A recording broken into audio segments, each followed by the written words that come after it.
Maybe you're tired of the waves that come. On est toujours à Riley Beach et il fait très chaud. C'est marée basse et franchement, mais il faut être là pour le croire, mais l'eau, je sais pas, elle est à 35. Enfin, en fait, quand on rentre dans l'eau, on a l'impression de rentrer dans sa baignoire l'hiver, en plein hiver, quand on a fait un bain chaud. C'est impressionnant. En tout cas, je voulais aussi vous raconter une autre petite anecdote sympa de Thaïlande. C'est qu'ici, quand on va au restaurant, si on veut manger ensemble, il faut vraiment partager les plats. Parce que quand ils prennent notre commande, donc voilà, nous on est trois à manger, donc on commande 3 plats.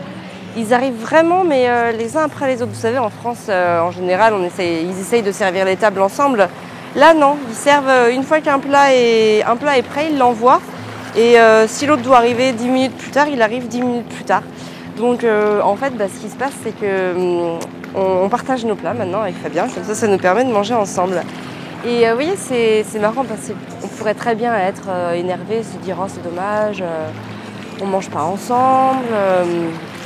Voilà, du coup, les restaurants ici, c'est pas génial. Enfin bon, vous imaginez bien le truc, hein, voilà quoi. Et au final, on est assez content parce que ça nous permet du coup de choisir 2 plats différents. On se concerte, on les choisit ensemble. Je dis 2 parce que bon, Arthur, on lui donne quand même pas mal de choses assez simples, du type des omelettes, du riz blanc, voilà, des choses pas trop épicées, pas trop compliquées parce qu'il en raffole pas, donc ça sert à rien. Donc plutôt, c'est plutôt avec Fabien qu'on fait ça et du coup c'est marrant parce qu'on est content. On choisit ensemble les plats, puis après on goûte et on se les partage et voilà, et c'est super sympa. Et en fait, c'est un petit peu le sujet que je voulais évoquer aujourd'hui. En fait, c'est un peu pareil avec les enfants. Des fois, on a tendance à coller des étiquettes un petit peu trop facilement, surtout des étiquettes négatives comme le timide, le grincheux, le ronchon, le pleurnichard, le petit. C'est des 12 violences. Hein. Fabien avait fait une vidéo sur les 12 violences pour expliquer un petit peu de quoi il s'agissait. Et en fait, tout ça, ça va venir vraiment affecter le caractère de l'enfant et il va se prendre ses remarques de plein fouet. Et ça peut l'embêter à long terme. En fait, ça peut vraiment venir lui poser des problèmes dans la construction de son développement, de sa confiance, de son estime. Parce que c'est vrai que quand on nous colle une étiquette, eh bien, on a tendance à devenir en fait ce qu'on nous a collé comme étiquette. Et c'est vraiment problématique. Voilà, ça rejoint un petit peu ce que je voulais vous dire avec le restaurant. C'est qu'on pourrait très bien donner une image négative de quelque chose, mais on peut aussi tout aussi bien la détourner pour voir le côté positif justement de cette chose. Alors là, je suis carrément sous un îlot karstique. J'espère que ça va pas me tomber sur la tête. D'ailleurs, c'est assez sombre, alors j'espère que vous me voyez bien. Je vais peut-être me tourner un peu. Vous me verrez peut-être mieux, vous verrez moins l'îlot karstique, mais bon, voilà, vous me verrez mieux. Eh bien, on considère que les enfants font les choses mal ou se conduisent mal, ça on l'entend très souvent. On en a un peu ras-le-bol du tempérament de son enfant, etc., etc.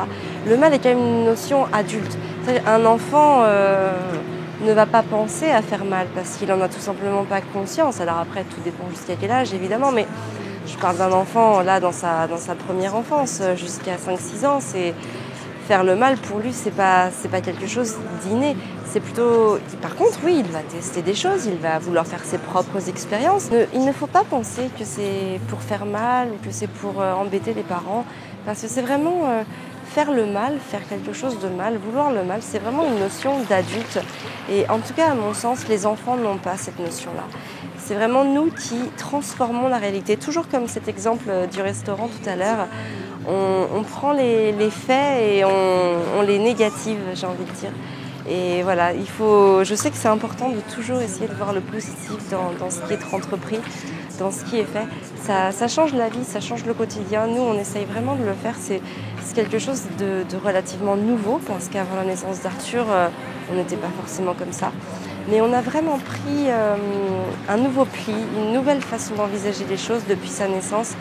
Et même quand il nous arrive des choses pas drôles, même quand on est embêté, même si des fois c'est difficile, eh bien on essaye au maximum de positiver et de positiver les situations. C'est-à-dire que si le plan A ne fonctionne pas, eh ben on peut essayer de trouver un plan B, un plan C, un plan D. Et c'est pareil pour tout en fait, pour toutes les situations avec les enfants, quand quelque chose ne marche pas, hop, on essaye autre chose, mais toujours dans la bienveillance.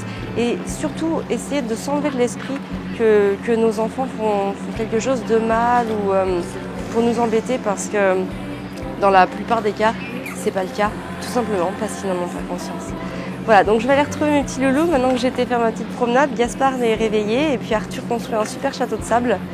Donc voilà, c'est vrai qu'on n'a pas de jouet ici et encore une fois on est très très agréablement surpris par son comportement parce que sans pelle, sans râteau, sans rien du tout, on se rend compte que voilà, il prend les petits coquillages et puis il prend ses mains, il prend les bouts de bois, il prend des pierres, il prend des coraux, il prend tout ce qu'il trouve et il construit quelque chose et voilà, le pouvoir de la créativité, c'est juste impressionnant, le pouvoir de l'enfant, c'est génial, on est admiratifs.